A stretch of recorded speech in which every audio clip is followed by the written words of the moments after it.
não estou aprofundando muito, né? Mas a gente vai seguir aqui com a motivação aos gráficos na análise exploratória de dados, certo? Então aqui eu tenho uma tabela, né, com dados simples, tá? De 4 experimentos, onde eu tenho o valor de entrada, né? Tem uma palestra, tirada da palestra do Tableau, né? Então eu tenho XY, XY, XY, XY, e eu mostro para você, olha, eu fiz 4 experimentos que são assim. O que vocês podem falar disso? Vocês olham para esses números, né? E o que vocês veem?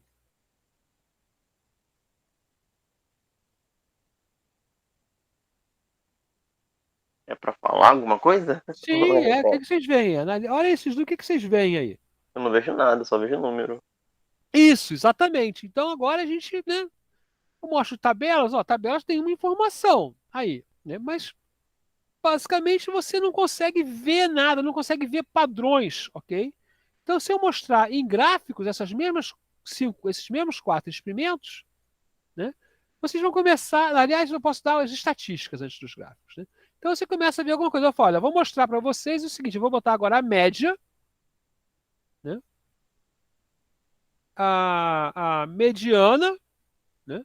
E olha só, esses gráficos continuam, eles têm a mesma média, tanto x quanto y, tá? A mesma mediana, a mesma correlação e a mesma regressão linear, ok? Então, com essa informação, vocês poderiam falar para mim, né? Ah, é a mesma coisa. É o mesmo comportamento. Esses 4 experimentos mostram o mesmo comportamento. Porque você saiu fazendo conta, né? E é uma tendência que a gente tem, né? Saiu fazendo conta e achou as mesmas coisas. Aí eu falo, bom, agora não, agora eu vou te mostrar os gráficos quais são. Ó. Aí, olhando para os gráficos desses dados, vocês veem que eles são completamente diferentes. Né?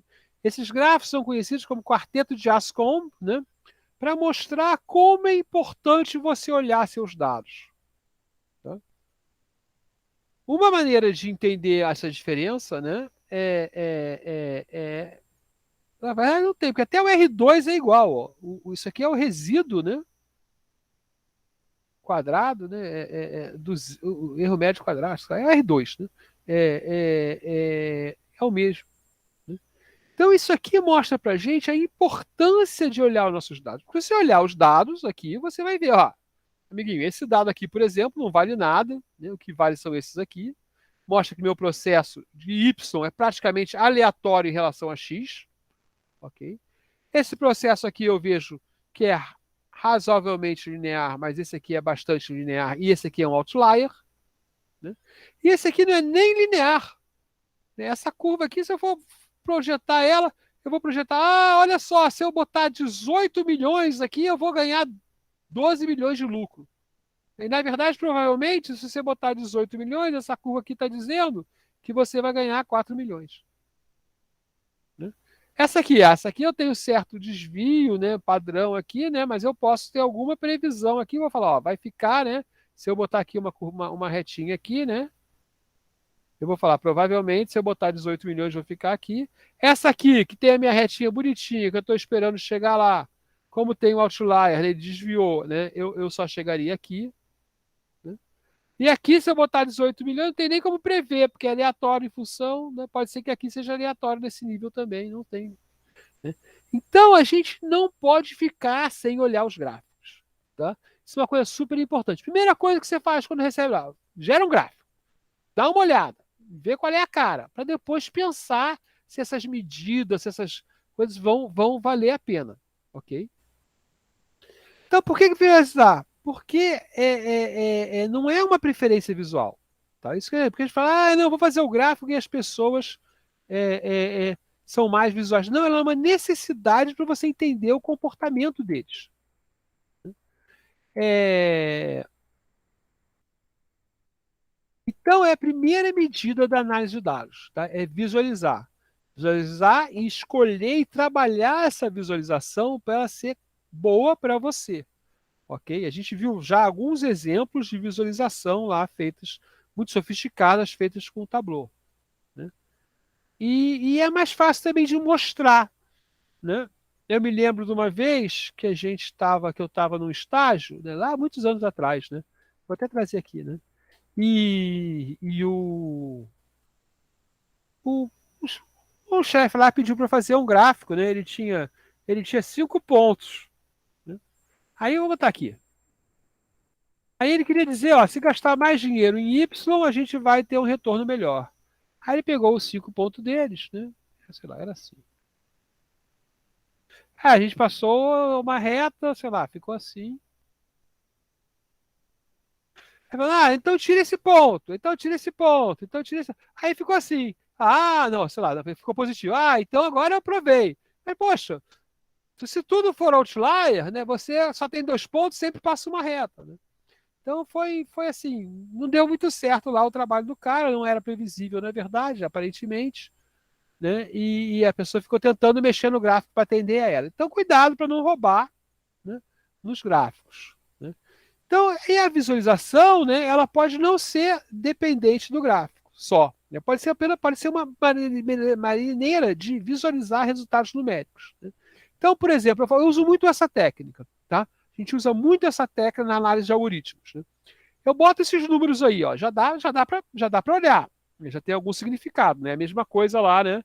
Que vocês falam, não dá para ver nada. Aqui, ó, tem vários produtos, né?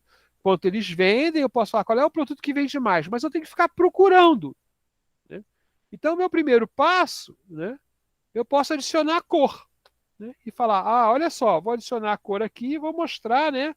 Os produtos que estão acima lá de 55 mil, né? Os que vendem mais, os 5 top, né? Vendedores, tá? E em algumas eu não preciso nem botar os números, né? Eu posso botar simplesmente isso aqui, né? Só as cores. Apesar do que eu não gosto dessa opção, mas é possível que eu só precise ver as cores, né? Talvez faça sentido, por exemplo, se eu tenho só um mapa de cor, né? E aí a gente tem itens, né, que são chama atributos visuais pré-atencionais. Então, rapidamente, você percebe comprimento, né? E aí você vai falar, aquele é o maior, então eu vou olhar. Peso, aquele ali é mais pesado. Orientação, tamanho, forma, curvas, né? Inserção, ó, botei a bolinha ali, né? Posição em 2D, né? Agrupamentos espaciais, cor, tanto matriz quanto intensidade. Então, isso aqui são as coisas que a gente pode trabalhar, né? Porque o ser humano presta atenção nisso, vê isso antes de olhar para os valores que estão lá, ok? Então, por isso que eles são pré-atencionais. Antes de descobrir se é 10 ou se é 11, você vê, aquele ali é maior, é mais longo, tem uma bolinha nele, tem uma cor diferente. Vou ver por quê. Você vai chamar a atenção, na verdade, para aquele elemento, né? Um cuidado, né? O uso de cores, né? Aproximadamente 8% da população mundial, na verdade, é masculina, o daltonismo é uma característica tipicamente masculina. Eu acho que existem mulheres daltônicas, não tenho nem certeza se existe, mas seria muito raro, né? Então a gente deve evitar usar certas coleções de cores, que a gente chama paleta, né? Uma coleção de cores, como verde e vermelho, né? Alternativas boas são consideradas azul e laranja, né? E o uso de matizes é indicado para dados contínuos, né? E a gente também deve limitar o uso de cores, que as pessoas não veem muitas cores assim, não conseguem prestar atenção. Então aqui eu tenho um exemplo, né? Que isso aí é muito difícil de você diferenciar que cor é essa, né? Então esse gráfico aí é bonito, mas não é útil, né?